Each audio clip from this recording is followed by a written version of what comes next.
বৃন্দাবনী বস্ত্ৰ ১৬০০ শতিকাতে মহাপুৰুষ শংকৰদেৱে কোচ ৰজা নৰনাৰায়ণ আৰু ভায়েক চিলাৰায়ৰ অনুৰোধতে নিৰ্মাণ কৰিছিল। এই বস্ত্ৰভাগ ভগৱান শ্ৰীকৃষ্ণৰ শৈশৱৰ পৰা আৰম্ভ কৰি বিভিন্ন লীলা মুগাৰ কাপোৰত সমৰ শিপিনীয়ে বৈ নিৰ্মাণ কৰিছিল।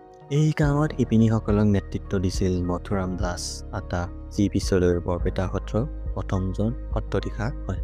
নিৰ্মাণ সম্পূৰ্ণ হোৱাৰ পাছত এই বৃন্দাবনী বস্ত্ৰভাগ শ্ৰীমন্ত শংকৰদেৱে কোচ ৰজা নৰনাৰায়ণক প্ৰদান কৰে, যিহেতু তেওঁৰ অনুৰোধতেই শংকৰদেৱে নিৰ্মাণ কৰিছিল। ইয়াৰ পিছত কালক্ৰমত বস্ত্ৰভাগ কোচবিহাৰ, যিখন কোচ সাম্ৰাজ্যৰ ৰাজধানী আছিল, তাৰ পৰা ভূটান পায়গে আৰু তাৰ পিছত তিব্বত পায়গে।